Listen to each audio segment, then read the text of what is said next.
اگر آپ دیکھیں تو یہ حکومت ایک ایسی عجیب حکومت ہے کہ یہ ہر وقت اپنی کوتاہیاں، اپنی نااہلیاں باقیوں کے سر ڈالنے کے پیچھے لگی رہتی ہیں اور اپنی کارکردگی آج تک نہیں دکھا سکی۔ پہلے سال جب یہ آئے تو پچھلی حکومتوں کے اوپر الزامات لگاتے رہے اور یہی کہتے رہے کہ ہمیں حالات ایسے ملے ہیں۔ اب جا کے اب کرونا کے اوپر سب کچھ ڈالنے کی کوشش کر رہے ہیں، حالانکہ اگر ہم دیکھیں تو آج جدھر ہم کھڑے ہیں وہ ان کی اپنی کوتاہیوں اور ان کی اپنی پالیسیز کی وجہ سے کھڑے ہیں۔ اور پھر خصوصاً خیبر پختونخوا کے حوالے سے اگر ہم دیکھیں تو یہاں پہ تو یہ 8واں سال ان کا چل رہا ہے۔ باقی ملک میں اگر یہ کہتے ہیں کہ ابھی ہمیں حکومت ملی ہے تو یہاں پہ تو 8واں سال ہے۔ یہاں کی یہ جا کے مثالیں دیتے تھے کہ جی ہم نے وہاں پہ ایسے نظام کر دیا ہے کہ مثالی نظام ہو گیا ہے، پولیس کے بارے میں کہتے تھے، ریفارمز کا کہتے تھے، ہیلتھ کے بارے میں کہتے تھے کہ ہم نے وہاں پہ ریکارڈ اس میں انویسٹمنٹ کر دی ہے، ایجوکیشن کے بارے میں کہتے تھے کہ ہم نے ریکارڈ انویسٹمنٹ اس میں کر دی ہے۔ میرے خیال میں اب وہ ساری چیزیں سب لوگوں کے سامنے آ گئی ہیں۔ ایک پشاور میں یہ عامر تاکالی کے ایک واقعے نے سوشل میڈیا کے اوپر، یہ تو ایک واقعہ صرف ہائی لائٹ ہوا ہے، اس طرح کے اور بہت سے واقعات دن روزانہ اکر ہو رہے ہیں، اور اس نے ان کے ریفارمز کی، خاص کر پولیس کے حوالے سے وہ اس کی میرے خیال میں سارے وہ سامنے رکھ دیے لوگوں کی کہ کتنے ریفارمز ہو چکے ہیں۔ اسی طریقے سے اس وبا کی صورت میں اگر آپ دیکھیں تو ہونا تو یہ چاہیے تھا کہ ہم باقی صوبوں سے بہتر ہوتے، باقی صوبوں سے ہماری یہاں پہ کنڈیشن بہتر ہوتی۔ یہاں پہ اگر آپ دیکھیں تو جب سے یہ وبا شروع ہوئی ہے میرے خیال میں اب تو سفارشوں کے اوپر لوگ ہسپتالوں میں داخل ہو رہے ہیں، داخل ہونے کے لیے بھی سفارش کی ضرورت پڑتی ہے۔ سامان نہیں ہے ڈاکٹرز کے پاس، پی پی ای کٹس نہیں ہیں، میڈیکل فیسلٹیز اس لحاظ سے بالکل موجود نہیں ہیں، ٹیسٹنگ کیپیسٹی 2 ڈھائی 3 مہینے گزرنے کے باوجود ہماری 1200 پہ بڑی مشکل سے پہنچی ہے، اور ہمیں نظر نہیں آ رہا کہ یہ کس طریقے سے اس کو اور بڑھا سکیں گے اور اس کو اور وہ کر سکیں گے۔ پھر ساتھ میں جو ہمارے ہاسپٹلس کے اوپر جو پریشر پڑ رہا ہے میرے خیال میں اس سے بھی پتہ لگ گیا کہ بالکل ہی ہیلتھ کا نظام ہمارا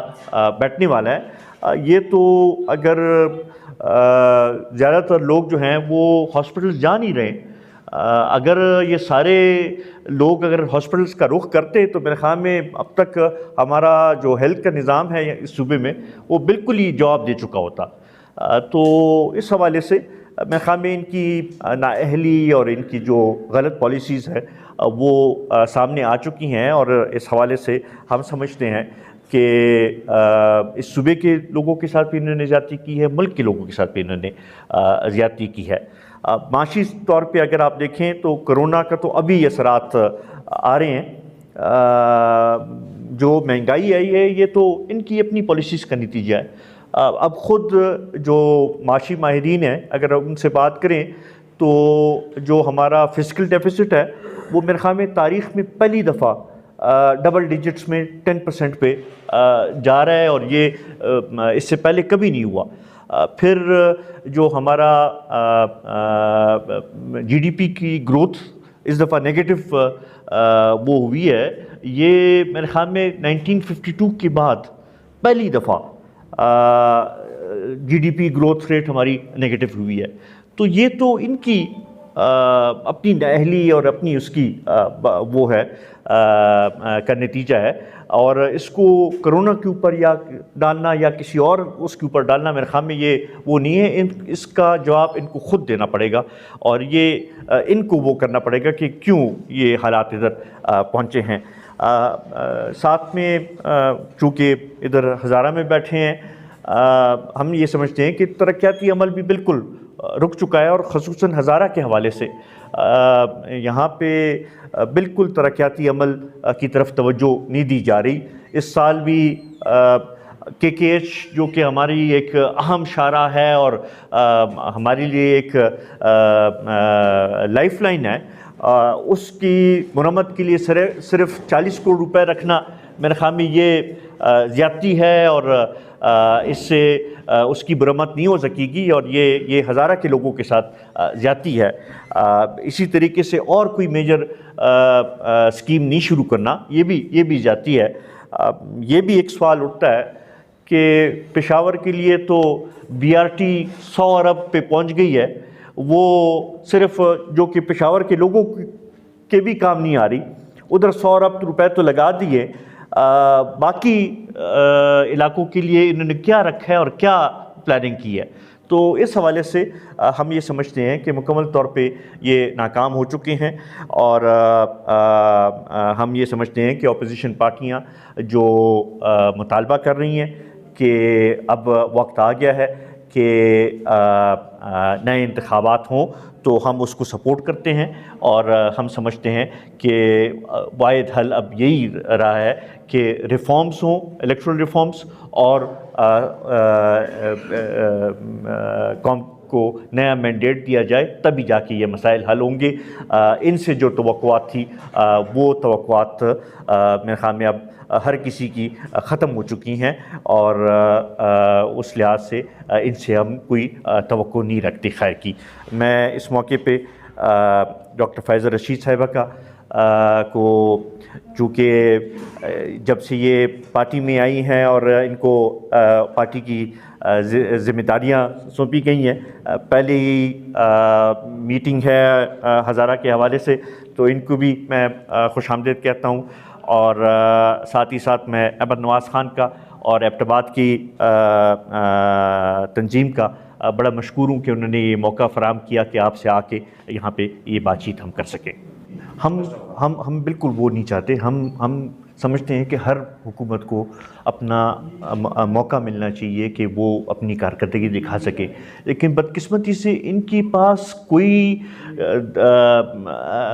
ویژن ہے ہی نہیں، اور نہ ان میں ایک اہلیت ہے، اور ایسے حالات ہی لے گئے ہیں کہ میرے خیال میں اس سے اب نکلنے کے لیے بھی یہ ضروری ہو گیا ہے کہ انتخابات کی طرف جایا جائے۔ یہ خود ان کی اپنی نااہلی کی وجہ سے ہوا ہے، ورنہ بینگ اے سیاسی کارکن ہم کبھی یہ نہ کہتے، ہم تو یہ چاہتے ہیں کہ ہر ایک کو موقع ملے، لیکن انہوں نے خود یہ اپنے پاؤں کے اوپر کلہاڑی ماری ہے۔ جو -1 اور -3 کی بات چل رہی ہے، -1 کا ہے، -3 بات کر رہی ہے، یا آپ دوسری طرح بات کریں تو یہ بات ہے، دوسرا یہ کہ مڈ ٹرم کے لیے آپ بتا سکتے ہیں؟ دیکھیں جہاں تک -1 یا -3 کی بات ہے، وہ میرے خیال میں سیاسی باتیں نہیں ہیں، اور بطور ایک سیاسی کارکن میں اس کے حق میں نہیں ہوں۔ ہم یہ سمجھتے ہیں کہ جمہوری طریقہ یہی ہے کہ ہم مڈ ٹرم انتخابات کی ڈیمانڈ کرتے ہیں، اور اسی کے لیے یہ ایک ہماری جمہوری حق ہے کہ ہم اس کے لیے ڈیمانڈ کریں، اور ہم چاہتے ہیں کہ نئے انتخابات ہوں اور نیا مینڈیٹ قوم دے جن کو بھی دینا چاہتے ہیں، اور وہ یہ سلسلہ آگے۔ ہماری اب بھی یہ توقع ہے کہ جو APC ابھی بلا رہے ہیں اس میں اس کے اوپر بات ہوگی، اور ہم چاہیں گے کہ اپوزیشن اپنا ایک فعال کردار ادا کرے، کیونکہ جمہوری نظام کے لیے اپوزیشن کا فعال کردار ادا کرنا لازمی حصہ ہے، اور ہم چاہتے ہیں کہ جو مشکلات خاص کر میڈیا کے حوالے سے جو قدغن لگی ہیں، اگر آپ دیکھیں جس طرح سے میر شکیل الرحمان صاحب کو گرفتار کیا گیا، یا اس طریقے سے چینلز کے اوپر پابندیاں لگائی گئی، اسی طریقے سے اینکرز کو چینل سے نکالنے پہ مجبور کیا گیا، یا ابھی جو چینل 24 کے اوپر کے ساتھ ہوا، یہ سب ہم سمجھتے ہیں کہ یہ زیادتی ہے، اور وہ حکومت جو اپنے آپ کو انصاف کے دائی سمجھتے تھے، وہ آ کے جب اس قسم کی حرکتیں کریں تو آپ خود دیکھ لیں کہ کیا وہ نظام کس طریقے سے